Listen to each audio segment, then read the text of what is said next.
We're very happy to welcome you today to Imago's Artist Talk by Stephen and Crickett Fisher. Imago is celebrating a number of firsts this year, which just happens to be also our 20th year, and I believe this is the first time that we've had a father and daughter showing in the same exhibition. We've had other fathers and daughters here, but I think this is the first time we've had people in the same exhibition. And I think you'll find that in this case, it's a very interesting juxtaposition of similarities and noticeable differences. I'm told that the two artists will share the methods and madness behind their approaches to still life drawings, prints, and paintings, which they have titled Cryptic Clutter. Stephen Fisher was born in Pennsylvania and spent much of his childhood moving as a classic Army brat. He is, in fact, an actual graduate of the famous artist school. After false starts in interior design and architecture, Fisher earned a BFA in painting and printmaking from Virginia Commonwealth University and an MFA in printmaking from Yale University. He taught at 5 colleges in 8 years before settling in at Rhode Island College in Providence as a professor of art, where he specializes in printmaking and drawing.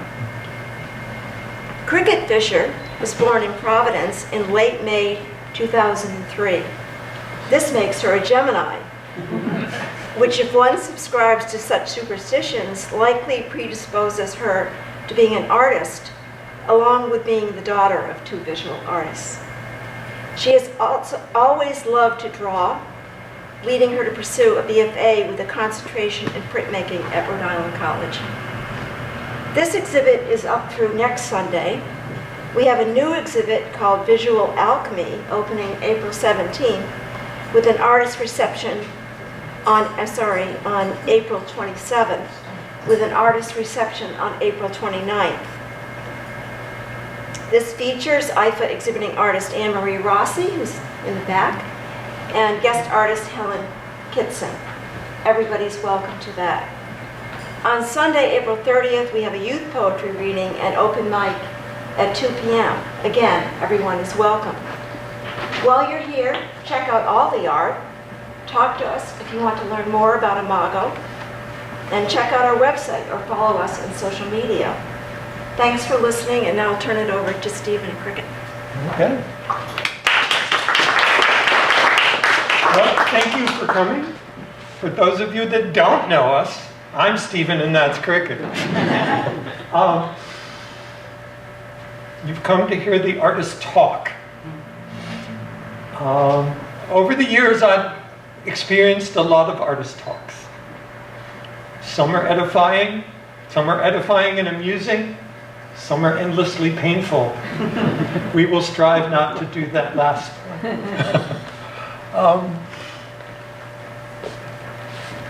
How shall we begin? You said you'd go first. Okay.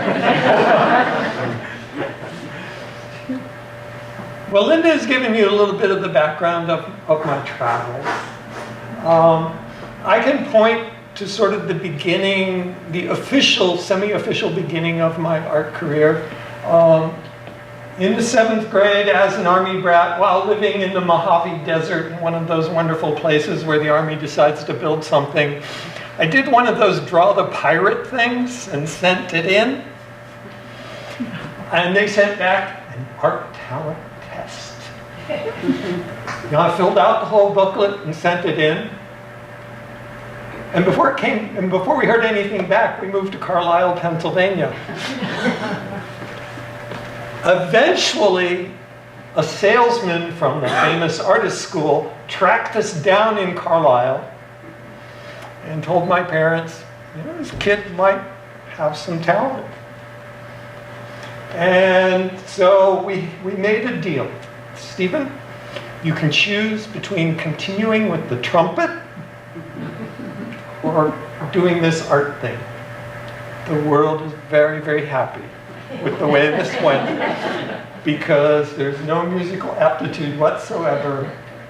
And I think the best I ever got on the trumpet was a really bad rendition of Silent Night, which is the perfect Song for the Trumpet. They sent a big box of materials and some books of lessons and sort of got things rolling.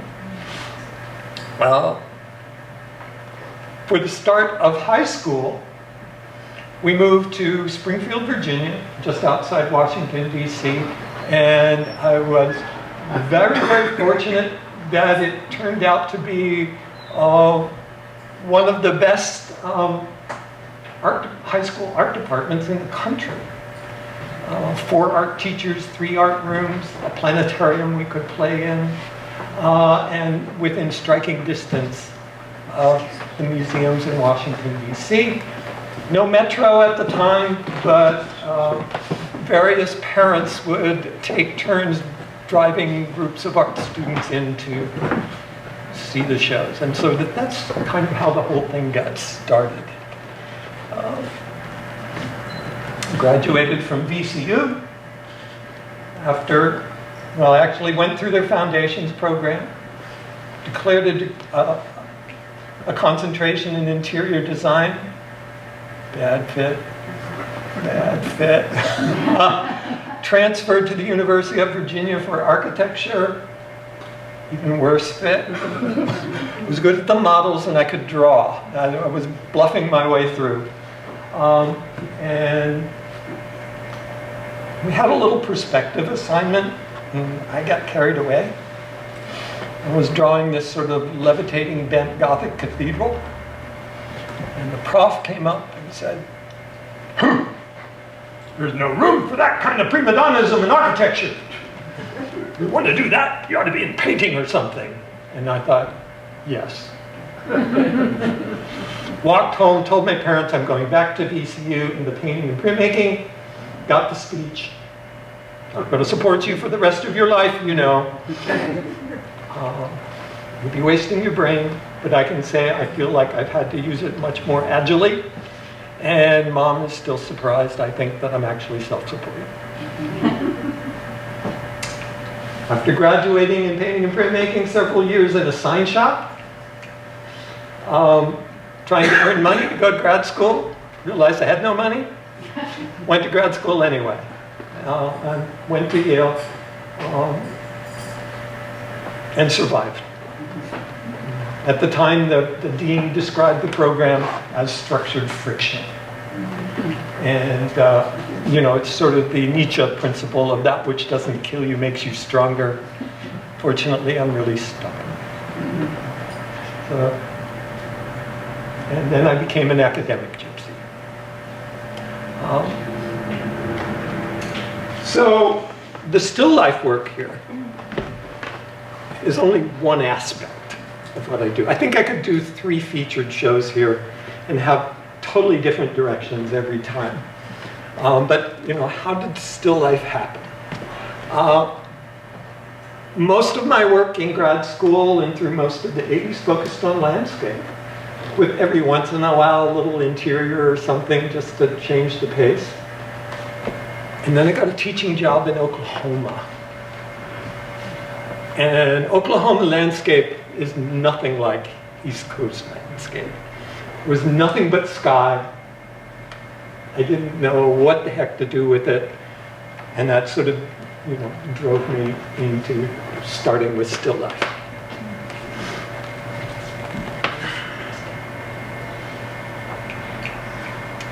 I want to introduce a little bit. Okay, all right. So my story isn't as long. Mine's very long.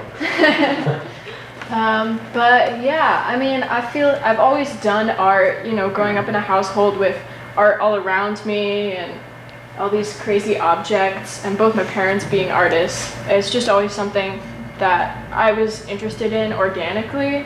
A lot of people, when they find out who my dad is, they think oh, your parents must have taught you, right? And I've had people ask me, what kind of daily practice regimen does he have you on, some kind of art boot camp? But it's never really been like that. It was an interest that I had organically from a young age, and my parents always encouraged me and gave me supplies, but they never told me what to do with it. And I really appreciate that. yeah, so I was always the art kid in school, and it was never really a question in my mind that that was something I would probably do. I went to Beacon Charter High School for the Arts in Woonsocket. It was nice to be around a group of students who shared the same interests and were really supportive. And now I'm at Rhode Island College as a printmaking BFA, the printmaking wizard as my professor. And people also ask me if it's weird having my dad as a professor, and I don't think it is. I think it would be a lot more awkward if I was a bad student. You know, then that might create some friction. But I think I'm a pretty self-motivated person. I try to work hard, and hopefully that will pay off for me. Specific career aspirations, I just hope that I can manage to piece it together while doing what it is that I enjoy. I don't know, I'll figure it out. I've got faith. Yeah, mostly we just gave her stuff and let her go. Until at some point, pretty far down the line, she started asking questions. That she figured out, oh, maybe Dad is useful. We noticed very early on that she was really weirdly observant. She did a little kid drawing of our living room. And behind this, we have 14-foot high walls that are filled with art. And in her little kid drawing, all the pictures on the wall had little kid versions of the right things in them.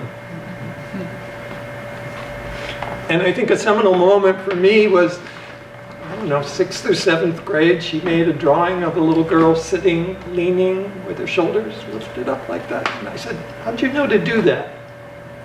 To draw it like that? She says, well, that's what happens when I sit that way. So she pays attention. I can set a model in that pose in front of 20 students, and none of them will see.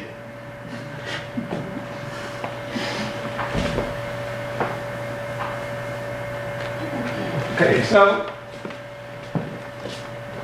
these things on the wall sort of represent a bit of a journey in still life, and evolution. Since I've come to Rhode Island, with an earliest one sort of coming from the 90s. I think the first part of of working with still life is you are an accumulator.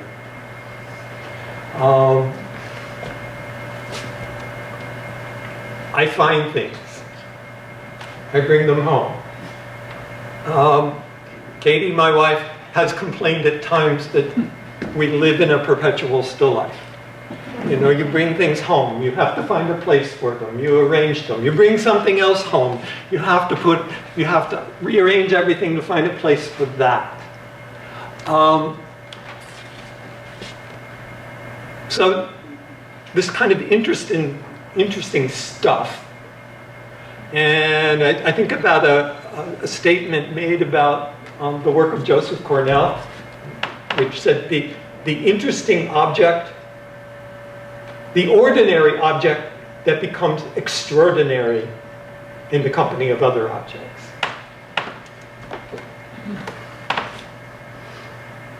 Sometimes, you know, acquisition is just based on, whoa, that's cool, but that would be hard to draw. I also have a great love of the literary genre of magic realism.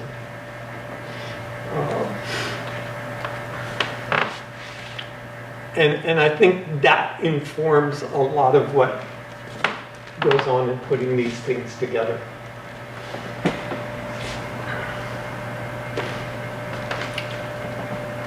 At the end of my undergraduate years, I entered a couple prints in a print show, a print competition, and won a solo show at the Virginia Museum of Fine Art. Started big. And I had made a bunch of prints. Well, the two prints I won with were depicted ladders. One just an extension ladder laying on a floor. The other one was a ladder outside leaning against sort of a cliff. Deeply inspired by the Sears catalog, which had good perspective views of the ladder.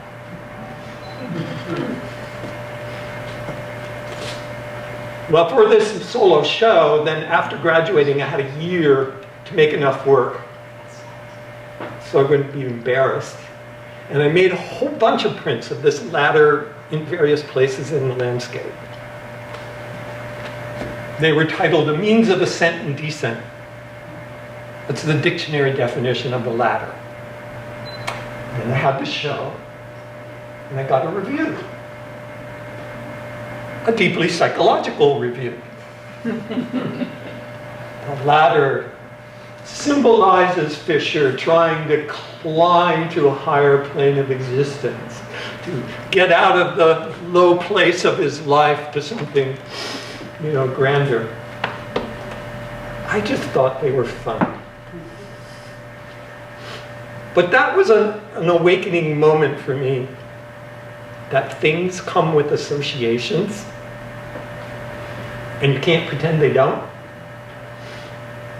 And if you start to think about objects with various associations, and you put them together with other objects with associations, maybe they start to overlap and intersect in a way.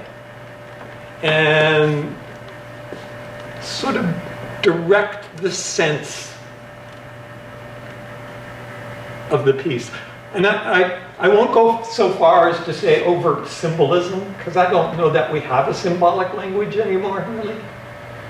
But I think of it as creating a kind of ambient narrative, that it sort of steers things in a certain kind of way, and hopefully creates a certain enigmatic or poetic moment.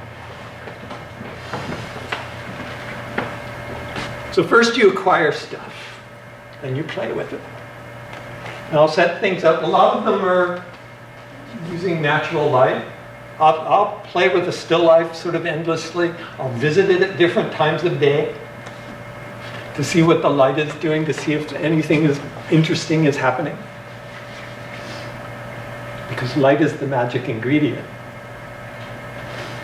If I don't find a really sort of wonderful light, I have a really nice collection of stuff. But if the light becomes its own character, then something grander, something magical can happen. By the way, in graduate school at Yale, never used the word magic.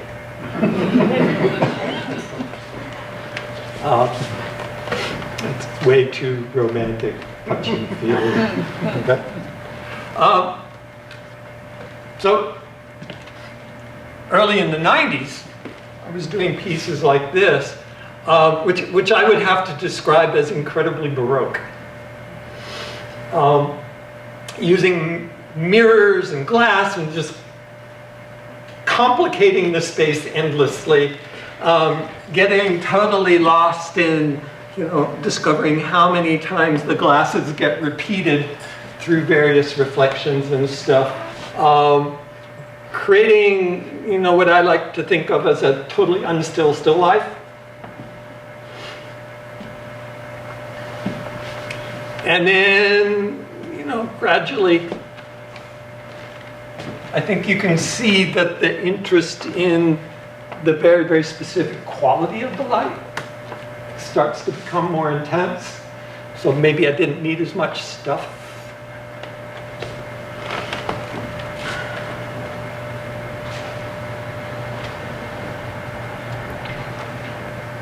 You might think I'm a little obsessive. You'd be right. Art school in the 70s, skill development was not a thing. Teachers didn't show us anything, they didn't demonstrate anything. Half the time we didn't have anything set up to draw in drawing class. The instructor would just say, draw something and come back at the end and tell you if he thought it was any good enough. The idea was they didn't want to do anything, tell you anything that would inhibit your creativity. Okay, you're creative as hell, you have no idea how to make anything. When I transferred into the painting program, I was mostly studying with second-generation abstract expressionists.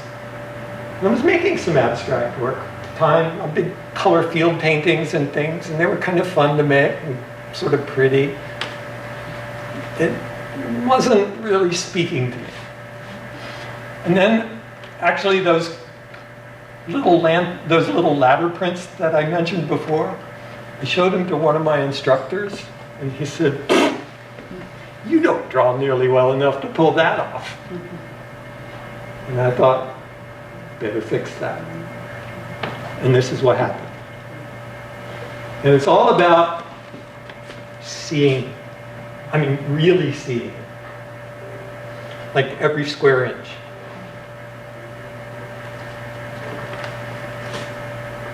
Going back to the process. Okay, I've set it up, I visited it, I photographed. Now, in the old days, that meant film. I'm old. Send it off, get it developed, get them back, and go, there's nothing here. So digital is a miracle. That I can shoot and shoot and shoot with no conscience at all. Photography is great, particularly when you're working with natural light, because it's a good storage system for that information. But I think you also need to know what photos do and don't give you. So I work from photos. I didn't recognize you at first.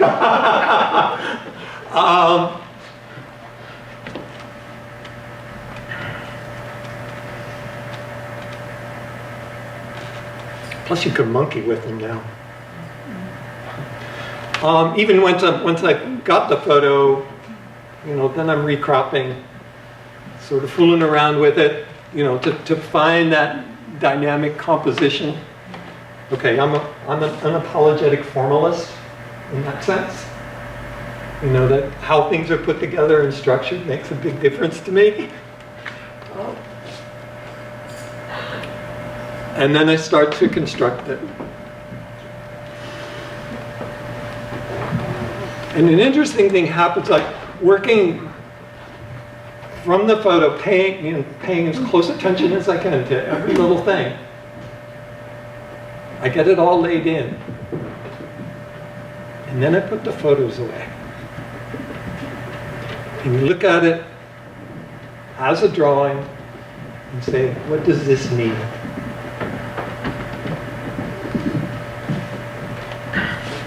One of the lessons I took from all those abstract expressionists was the idea that space is plastic.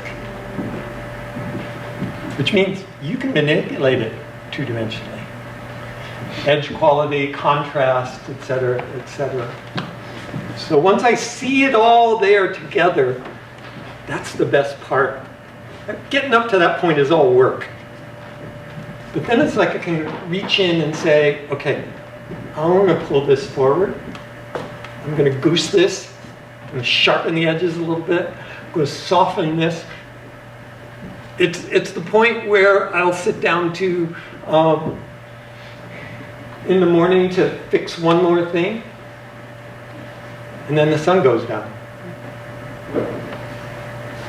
As you get totally absorbed by it.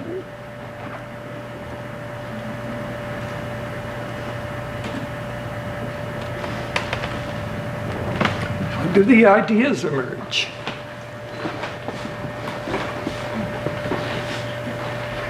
So I had this bonsai that died. I have a collection of bird cages. I wanted to keep the cat out of it. So I put it in the bird cage.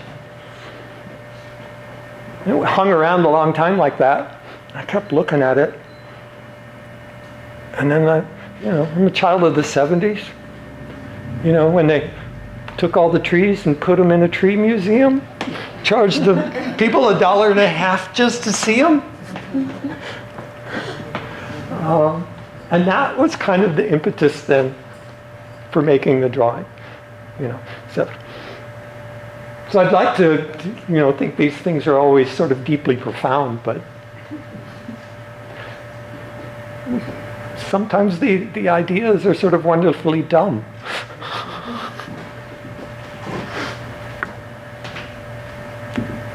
My turn. Yeah, your turn. All right. So I think I have a lot of similar ideas to my dad about being very interested in objects, in interesting objects, and in the life of objects. And, I grew up in a house surrounded by, like I said, all this crazy shit. So I also have an interest in collecting things that are visually interesting to me.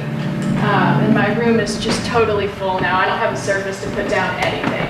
So I also live in a perpetual still life. And also, what attracts me to still life is that objects are easy to work with, easier than people. And you have the most control over the image, I feel, because you can spend endless time setting it up and lighting it.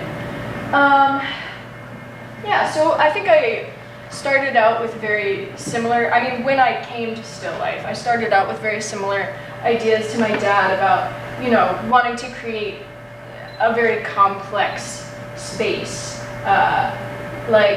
This one, the little blue one on this corner wall over here, is all glass and reflective objects. And that was a point where I was getting really interested in how light will, move through things and change them and bring them to life, which is a very Stephen Fisher idea.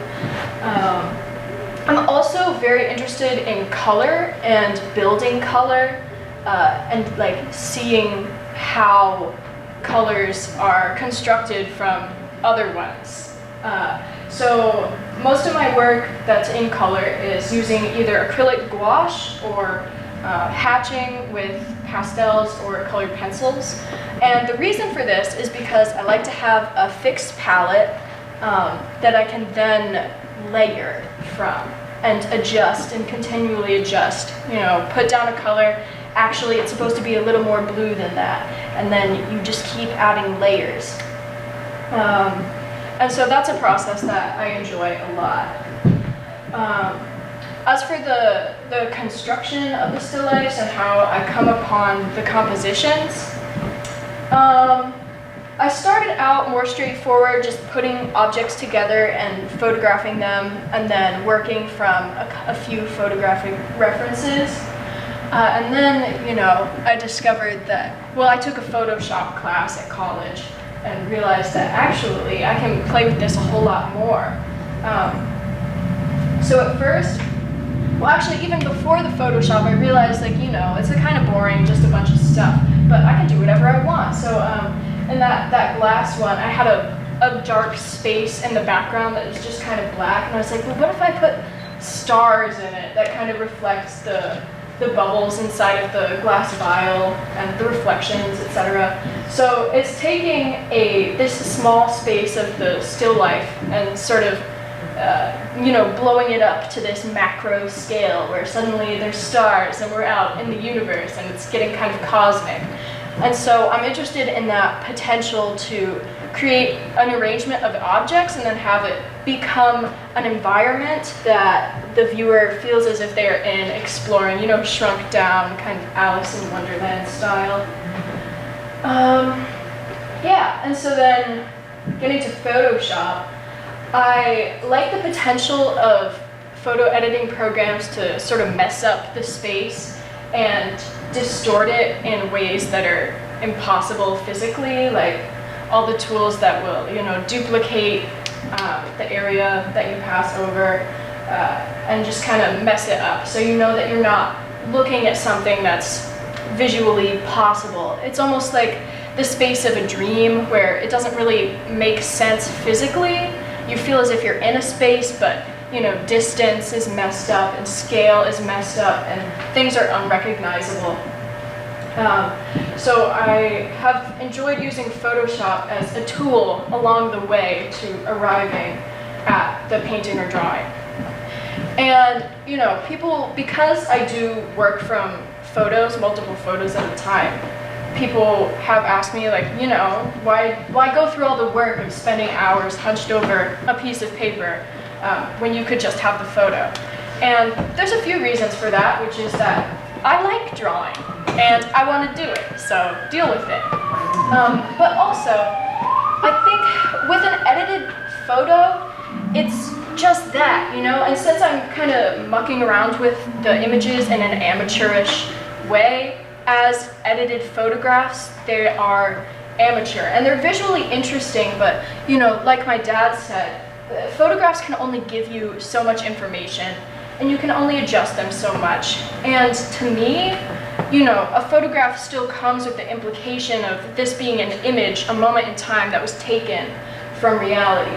And even if it's been photoshopped, it's still presenting itself as, you know, like a captured moment. Whereas painting and drawing, I think, come with the connotation that it is artifice. You know, it's declaring that an artist spent hours sitting here and pulling this out of a blank piece of paper to trick you visually.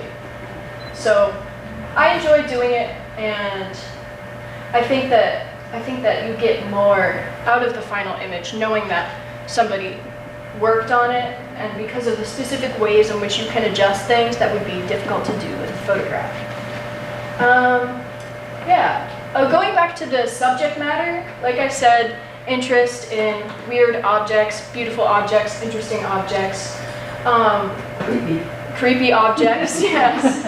So I started, there was one still life where I don't think it's in this show, but I was moving towards this idea of creating an environment, and so I had this bag of like dolls with limbs missing and stuff that I got from an antique store downtown.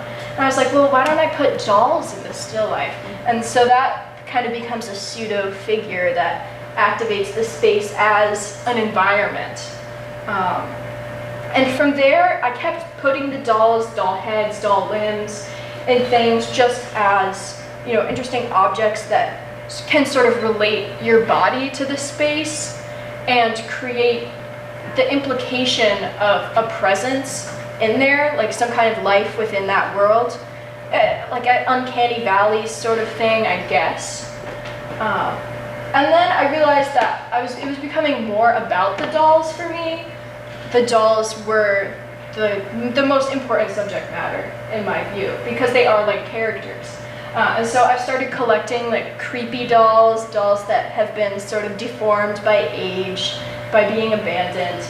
And a lot of people say that they're creepy, and that's definitely true, but I find them to be kind of sympathetic, because, you know, they've been abandoned, but they're sort of beautiful in the way that they're flaking and decaying and coming apart. Like your dad. And again, like bringing back the idea of relating your body to that inanimate replica of a body. When it's coming apart and decaying, it creates that sense of unease, but also sympathy and concern. And so that's an idea that I've been moving towards even more lately. I've been doing drawings recently that are combining the human figure with the doll, or aiming to at least in some of my prints. And that's where I intend to go, I think. I'm very interested in the dolls right now and the potential that they have to sort of replicate and relate to a body. But these, you know, they're very whimsical. They're not trying to, I think, totally unsettle you. I think being unsettling is part of the nature of having this dark space with these oversaturated, intense, unrealistic colors. It's inviting, but also confusing, and at the same time, so yeah, intriguing, I guess. Not necessarily disturbing. If you think about it, you know, one of the challenges with working with still life, I mean, can you think of a more overused and cliched genre, you know, in the art world? One of the things I had to do in grad school is they made me read Sir Joshua Reynolds' treatises on art. stodgy Englishman. Sure cure for insomnia. But he had a very specific hierarchy for art forms. And the very lowest one was still life. You know, those Dutch people, they just paint stuff. So I think for both of us, the challenge is, you know, how do you take this cliche-ridden approach, or cliche-ridden subject matter, and find something unique and kind of make it your own.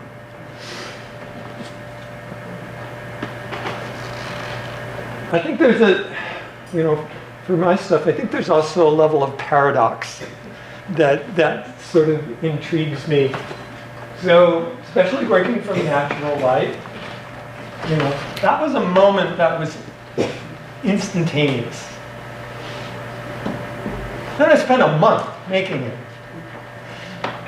You know, from Slaughterhouse-Five, Billy Pilgrim has come unstuck in time. And it's kind of, it's like you're taking this moment and just stretching it out, and stretching it out, and stretching it out, and stretching it out.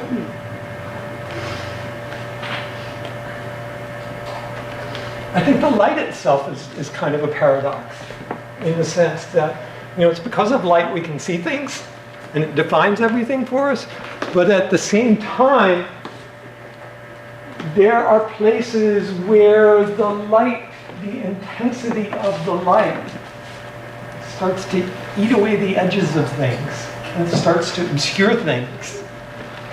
And so it defines and undefines in a way.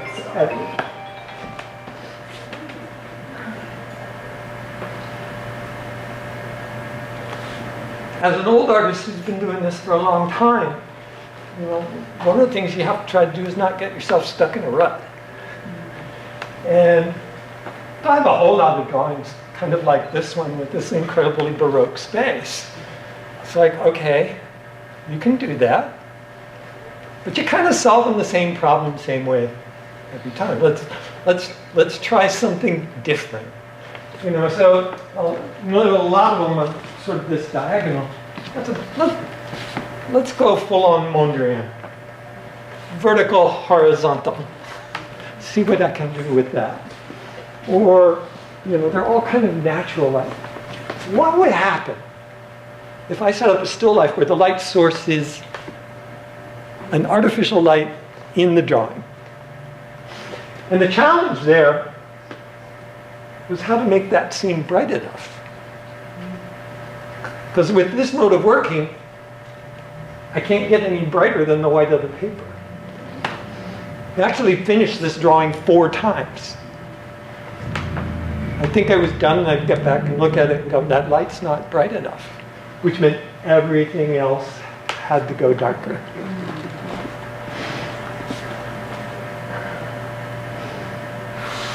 And I was thinking about it the other night. Some elements I like to repeat a lot. Circles.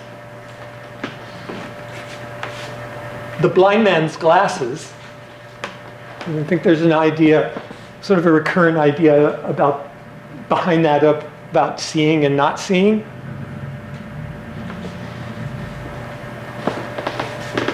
Maybe old folks here know what those are?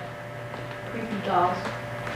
They assemble them and you can build them up, right? No, they're building stacking clowns.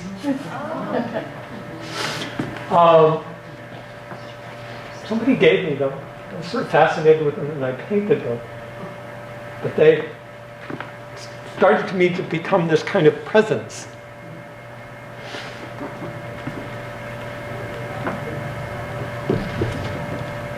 And I was thinking about it the other night.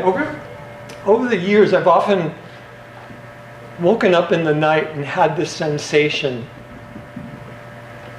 of somebody gathered around me, just watching. Katie knows about it. I call them the watchers. Yeah. They're benign, to there. And as I was thinking about it, why do I keep putting these in? Maybe they're watchers. You know, just this sort of presence.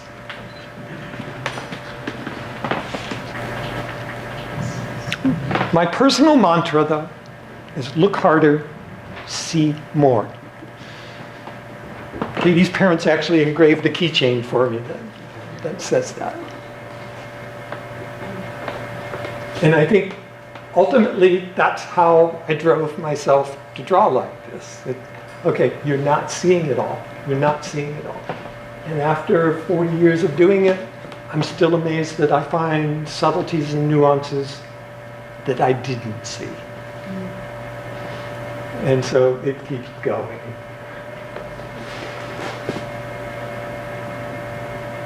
Questions?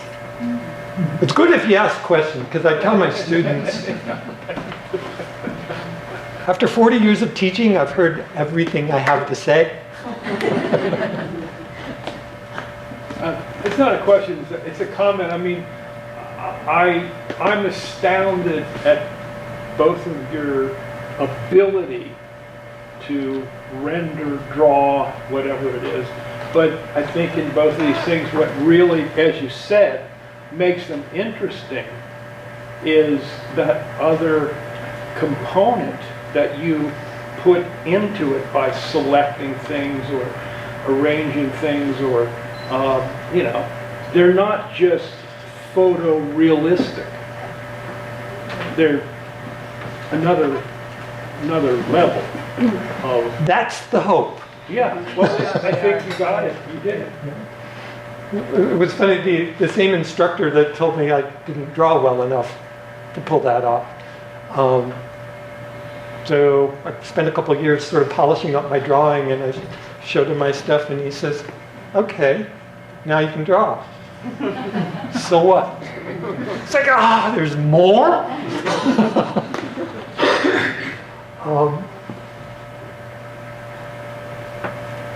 It's about finding a vision.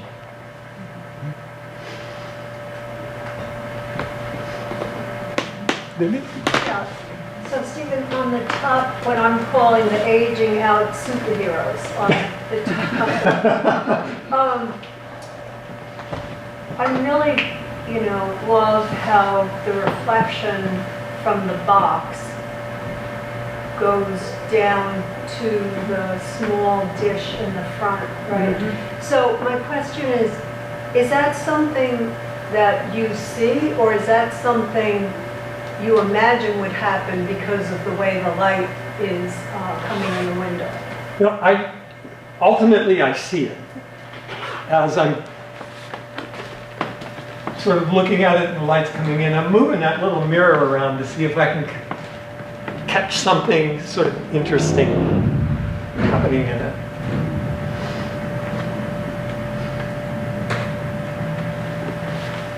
Yeah, here I needed mirrors and lots of glass to get a complicated space. And then one day I know, I like setting these tiles up. I have cases of tiles.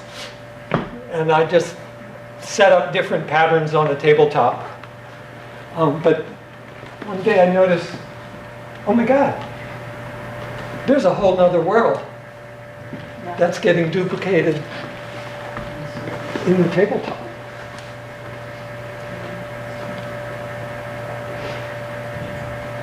I work with charcoal in the form of carbon pencils that are really, really very quite nice.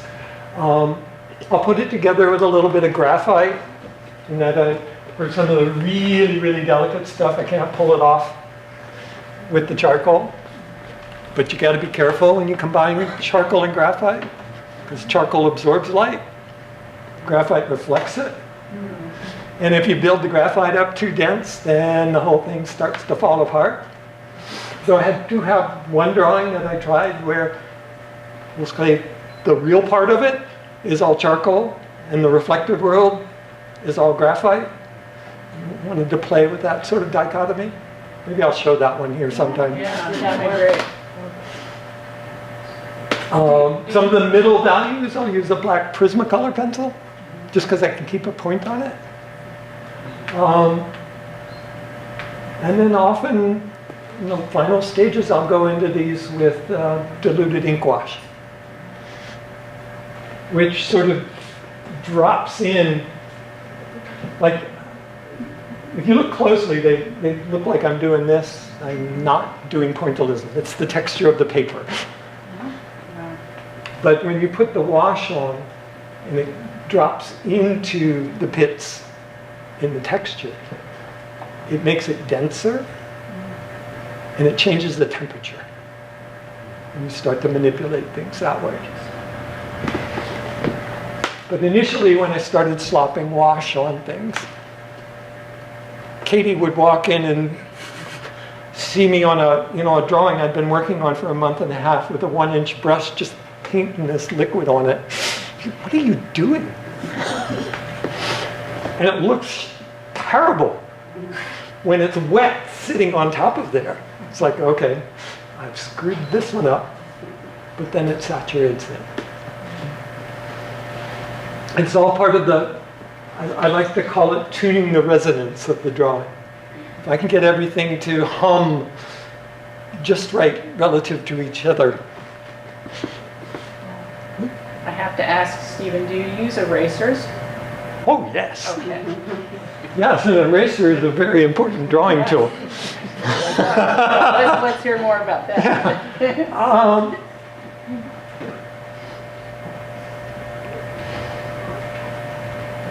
Well, I use it. My students know. I have an eraser fetish. First class, I roll out, here's my collection of erasers. And they're not just for fixing mistakes. The ubiquitous kneaded eraser, the one you make sculptures with in art history class. And they need to soften an edge. So dab, dab, dab, dab, dab, dab, dab, dab, dab.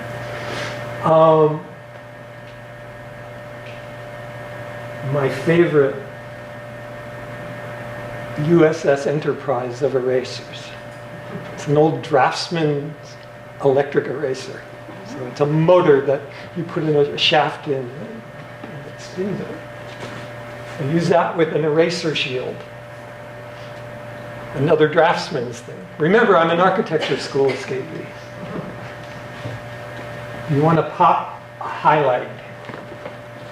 Like if you look closely, you'll see where there are little, almost circular bits chewed out of the Venetian blinds.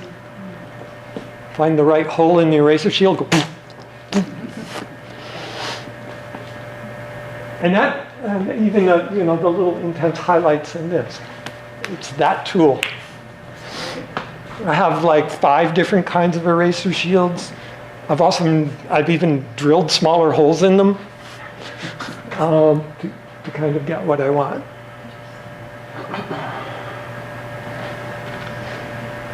We'll say also, just on the subject that I'm an architecture school escapee, I kind of set these things up from the photo by observation, but I don't trust it. So then I go back and I work out, and you can kind of see it in these prints. The whole perspective construction thing was left in it. And I have to reason it out and prove to myself that everything is sitting right. Emery? I actually have a comment and a question first. What am I just Crickett. Crickett, yes. Okay, Crickett. So, Crickett, I was looking at your paintings, your wash paintings, well, from afar, and at first I thought they were photographs. So when I went up to them, I was like amazed. I just want to tell you, I just think they are amazing in terms of your ability to render in gouache, which I think is, for me, a particularly difficult medium. The other thing is, as a young person, to be able to create such a statement with your work is also pretty accomplished for an 18-year-old or 19-year-old. And I brought somebody else up to your work, and I said, what do you think? Do you think these are photographs, or do you think that they are paintings? and they said photographs. I said, look closer. And it's not only just that they're not photographs that they're painting, but that line work that's in there is also accomplished, amazing, different, varied. I am very impressed with you. I really am. Oh, thank you. So, I want to say that. And so was this person. They had to take a second look, which is my motivation. I encourage you to take a second look. Get closer. Things might not be what you think they are. And I think that's what I really love about you, is that you have to actually look closer. And every time I look closer, I saw something different, which to me makes it interesting. It's something that I want in my home. It's not just there, that's what it is. Every time I look at it, it makes me think about something else. So I appreciate that as well about the work. From a technical perspective, my question is, when you look at the one in the skull and the reflected light, did you create a photo in Photoshop first and then paint from that? Or were you actually looking at that still life when you painted it? Sometimes it's a combination. With this one, I was working mostly from the photograph, or photographs. And one of the main reasons for that is because my still lifes are very dark. Usually all the lights are off in the room. And this one, the light source, I forget if there's a second one, but I think it's just the fairy lights. So, you know, to see what you're doing and to be observing the still life at the same time, it gets difficult. But mostly photographs. I think they're great tools. Well, no, I do too as well, particularly when you're doing the still life in the dark, it's pretty hard to get color right. Yes. In the dark, right? So I think most people have to go back and at least correct what they've done in the light. Great job. One of my ideas about art is, I really love the idea that from a distance it seems one thing, and then you come in closer and there's something else to discover. When something hooks me in a gallery from a distance and I go in closer and there's nothing else there, I'm disappointed. I actually had some people come in yesterday. I was sitting here, and they came in. They were like, "Oh my gosh, they have a photography exhibit. I love this." They went right to your work. They're like, "I love black and white photography." And then they got in even closer. And they were like, "Wait a second, these aren't photographs." And one woman was like, "Yeah, it is. Look." And she's like, "No, look."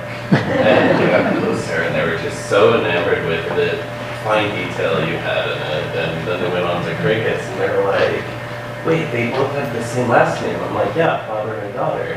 And they're like, "But the styles are so different." I'm like, "Yeah." And yeah, I don't know. It was just like you said, being drawn in by one thing, but then finding out that it's another thing.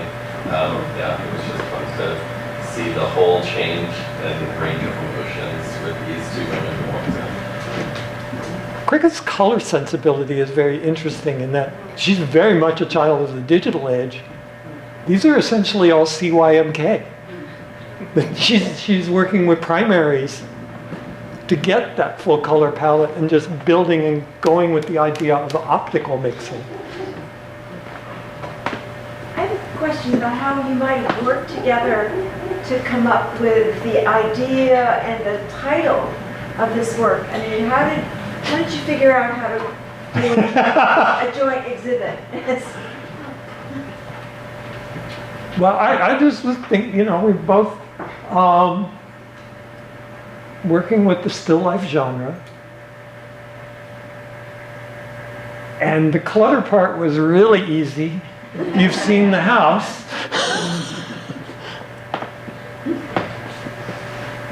Cryptic. Cryptic. Well, you know, what do they mean? Why are these things put together in this particular way? I think in her statement, Crickett describes them as a riddle. Right? Bouncing off of that, Crickett, beautiful, great, but I don't want you to only get the credit for being creepy. In general, I think that resonance that you were talking about with the figurative pieces in the background and that presence in your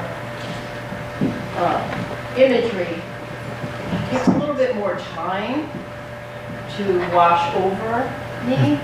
where crickets wash over me much faster, and, and that's the particular difference of the the particularness of each artist. But I think in so many ways, still life is kind of creepy in general and has been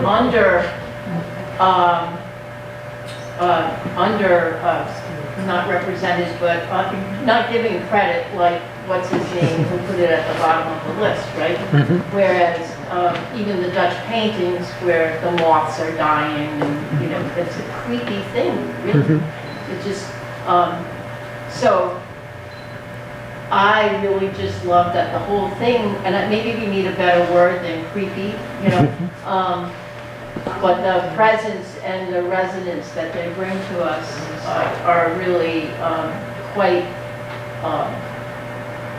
beautiful, but yet can be unsettling, like Susan's saying, but particular to each artist. But at the same time, I will say, Stephen and Katie, you plant a cabbage, you get a cabbage. Not a Brussels sprout, right? So I think ominous is a good word. It's almost like it's copying sort of, I think the black and white lends itself to some of that ominous, creepiness. have you thought of the zone system that photographers think about? Not really.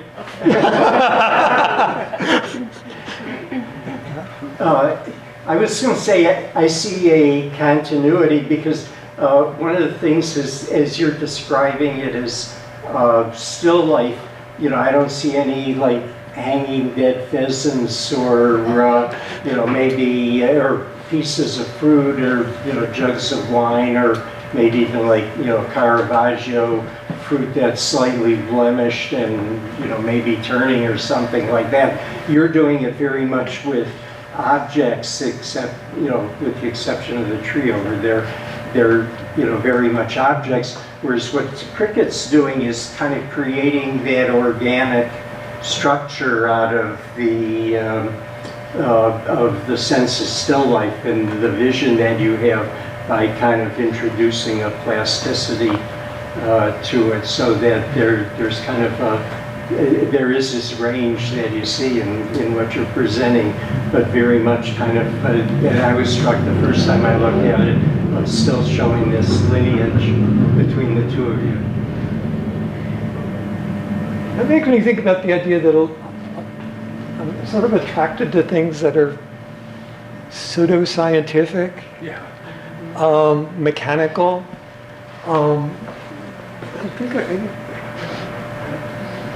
When I was in high school, there was a big Albert Dürer exhibit at the National Gallery. And my German teacher loaded me in the car on the weekend to take me to see it. And ever since then, I've been very, very fascinated by his Melancholia engraving, which is the artist, it's sort of an angel representing the brooding artist's temperament, but just surrounded by objects of science, craftsmen, and I guess you could say, in a sense, every piece is a self-portrait. And I think there's sort of a gravitation to objects that have that, I'd say, a kind of madeness or a sense of some specific purpose that I'm not using them for. It's an interesting point, because I think almost all of the objects in my still lives are purposeless or whimsical and fun, or some people might say sentimental. Do you think that, well, I guess with the exception of the Buddha in that last drawing right there, I'm just noticing the difference that mostly, as you said, you kind of have like scientific things or more household objects, I guess, like lacking thereof of like a face or anything that's characteristic, whereas yours are skulls, dolls, something that's very emblematic of humanity in a way. So do you find that there are certain objects that are harder to personify for you? Like, would you have struggled with a face? Would he struggle with a doll? That's a good question. Me personally, I've done vases and stuff, and the way that you bring those less, those objects that are less explicitly able to be sort of personified, the way that you bring them to life is, like my dad talks about, through the light. And, you know, light is what breathes life into things. I just think about like the art from like school, and they'd have like an apple to draw, and I'm like, that's not going to make me feel anything. So like, but that does. So it's just an interesting difference where you can take like a vase or a pair of glasses and make it feel something, whereas just if something else like just as ordinary, you know, you're really talented. Another difference I'm seeing is that you seem to take a much more kind of macro view in a way, whereas I see your architectural perspective, you know, in most of the work on this wall, whereas you seem going into things. Like, yeah, I feel like you're taking us where you were into things. You haven't seen her room.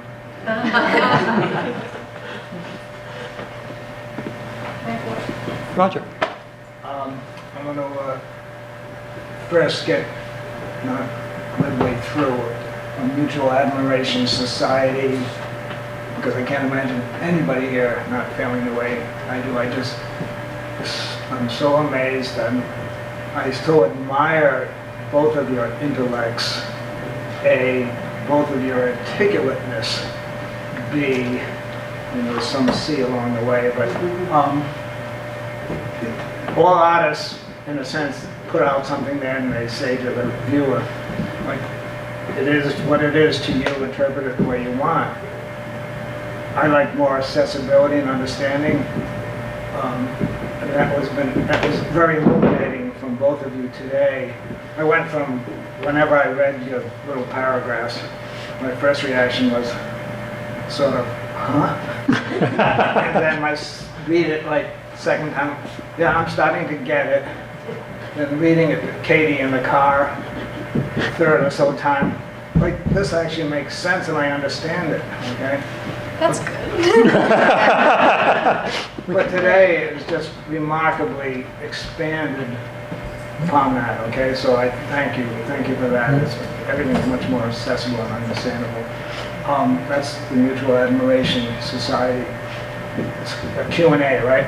My Q&A, my observation, admittedly, over you as you're describing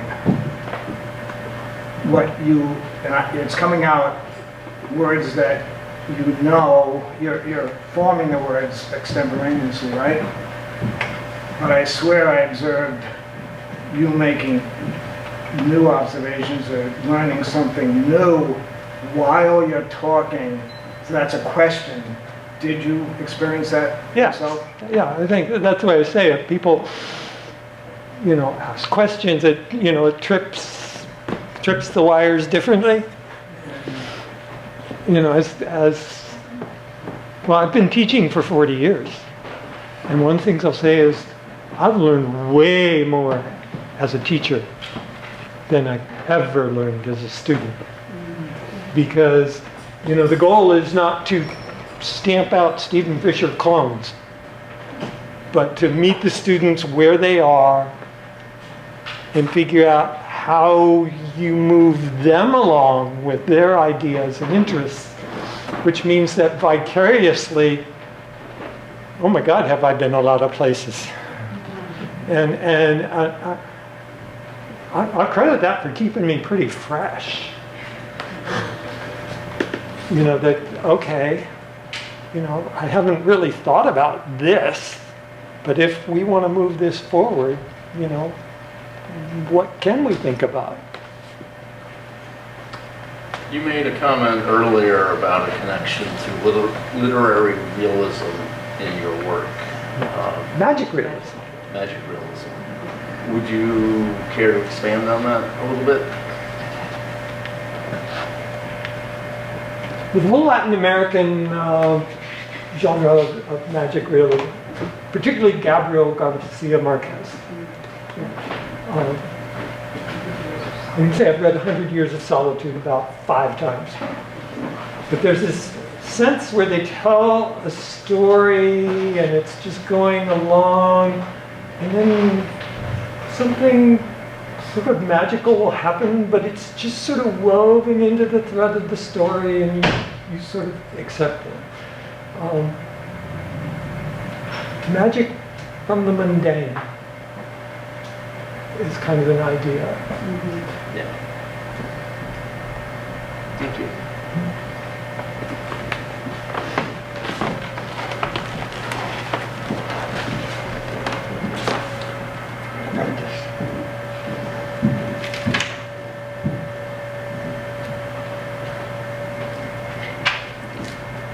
Yeah, good thing to wrap this up. We'll do a couple of Gabriel Garcia Marquez quotes. That I did not have to ask myself where life ended and imagination began. Then the writing became so fluid that I sometimes felt as if I were writing for the sheer pleasure of telling a story, which may be the human condition that most resembles levitation. I think that's kind of what happens when these things sort of reach that critical point where you can't put it down, and it's got its own life and it's driving you. And then he says, how does one know then when it's the final version? In the same way, the cook knows when the soup is ready. This is a trade secret that does not obey the laws of reason, but the magic of instinct.